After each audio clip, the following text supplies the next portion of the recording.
اللہ کے نبی صلی اللہ تعالیٰ علیہ وسلم نے ارشاد فرمایا کہ سحری کا کھانا کھایا کرو، اس کی وجہ سے تم یہود و نصارہ کی مخالفت کرو گے، یہود و نصارہ کی مخالفت کیا کرو سحری کا کھانا کھا کر، چونکہ سحری کا کھانا یہود و نصارہ نہیں کھاتے تھے، اور ہمیں حکم دیا اللہ کے نبی نے کہ کھاؤ، یہ برکت کا کھانا ہے۔ ہم کیا کہتے ہیں، حضرت جی ہمارے ساتھ آ کے دسترخوان پہ بیٹھ کے کھا لیجئے، ہمارے کھانے میں برکت آ جائے گی۔ اور اللہ کے نبی کیا فرماتے ہیں، اگر تم چاہتے ہو تمہارے دسترخوان پر برکت آئے تو تم سحری میں اپنے ساتھ کسی کو بٹھا کے کھلا دیا کرو۔ اور اس وقت میں یہ ہوتا تھا، کسی کو سحری کروانے کے لیے لایا جاتا تو کہا جاتا آؤ ہمارے ساتھ برکت کا کھانا کھا لو، برکت کا کھانا۔ پہلے ہمارے اوپر جو روزہ فرض تھا، پہلا جو رمضان اس امت پر آیا، اس میں 24 گھنٹے کا روزہ تھا، 24 گھنٹے کا۔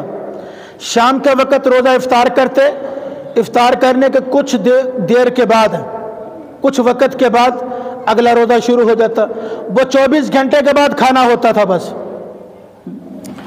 صحابہ کرام کے ایسے اعمال جو اس امت پر اللہ نے بڑے احسان فرمایا ہے، صحابہ نہ ہوتے تو ہمارے اوپر تو بڑی مشکلیں ہوتی بھائی، بڑی مشقتیں ہوتی۔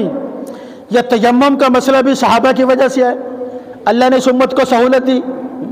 ایک صحابی ہیں، کہیں سفر پہ گئے ہوئے تھے، واپس آئے، اب شام کا وقت تھوڑا سا وقت رہتا تھا افطاری میں، لیٹ گئے، چلو میں کمر سیدھی کر لوں، میں تھکا ہوا ہوں، لیٹے تو آنکھ لگ گئی۔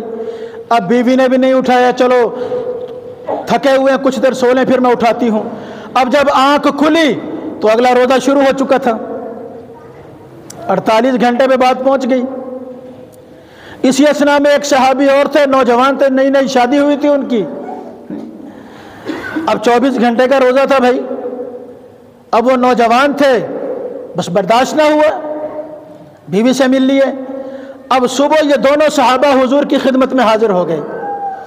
ایک نے کہا یا رسول اللہ آپ کہتے تھے شریعت بڑی آسان ہے، میں تو سفر پہ گیا ہوا تھا، واپس آیا، تھوڑی دیر لیٹا ہوں، سو گیا ہوں، جب اٹھا ہوں تو اگلا روزہ شروع ہو گیا، میں 48 گھنٹوں کے لیے بھوکا ہو گیا، یہ آسانی کہاں سے ہو گئی، یہ شریعت کیسی آسان ہے؟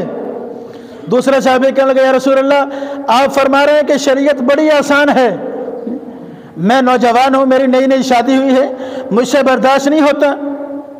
اللہ کے نبی سوچ رہے ہیں، دونوں صحابہ کی بات سنی، اللہ کے نبی سوچ رہے ہیں، جبرائیل تشریف لے آئے۔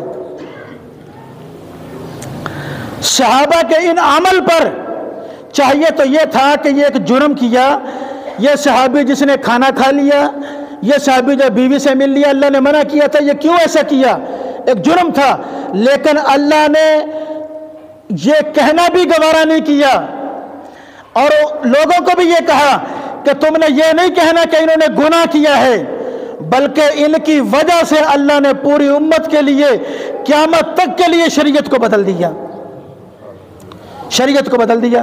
بے سورج غروب ہونے سے لے کر طلوع فجر تک یہ وقت ہے تمہارے پاس، کھاؤ پیو، اپنی بیویوں کے پاس جاؤ، تمہیں کوئی پوچھنے والا نہیں ہے۔ غروب آفتاب سے لے کر طلوع فجر تک یہ وقت اللہ نے ہمیں دے دیا، اور پھر اللہ کے مطالبہ کیا ہے کہ بھائی دن دن میں تو رک جاؤ، کم از کم دن دن میں تو روزہ رکھ لو، دن دن میں تو ان احکامات پر پورا اتر جاؤ۔ لیکن کچھ لوگ ایسے ہیں کہ جو دن کے اندر بھی ایسے معاملات نہیں کرتے، رمضان آیا ان کو پتہ ہی نہیں، آیا بھی چلا بھی گیا، وہ روزے رکھتے ہی نہیں ہیں، اللہ نے صحت بھی دی ہے، سب کچھ دیا ہوا ہے۔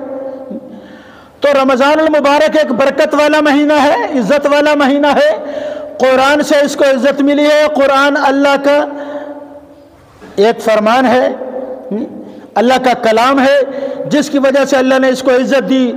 اور جو شخص قرآن کی تلاوت کرتا ہے وہ ایسے ہے جیسے اللہ سے ہم کلام ہے، وہ اللہ سے باتیں کر رہا ہے۔ تو اس لیے میرے عزیزو، رمضان المبارک کا مہینہ بڑی برکت والا مہینہ ہے، بڑی عظمت والا مہینہ ہے۔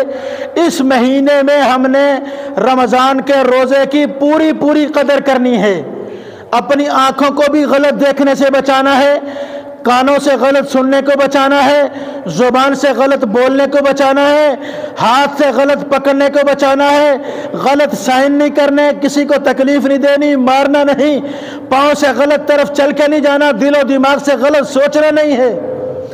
پورے کے پورے جسم کو ہم نے رمضان کے روزے کے مطابق گزارنا ہے، جیسے اللہ اور اس کے رسول کا مطالبہ ہے اسی طرح ہم نے گزارنا ہے۔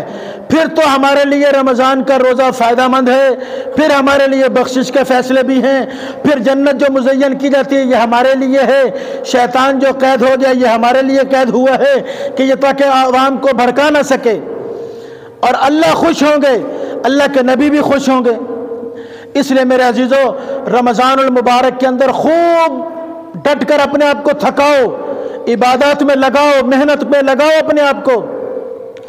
اور رمضان المبارک میں عید سے پہلے پہلے ہم صدقہ فطر ادا کرتے ہیں، صدقہ فطر ادا کرتے ہیں۔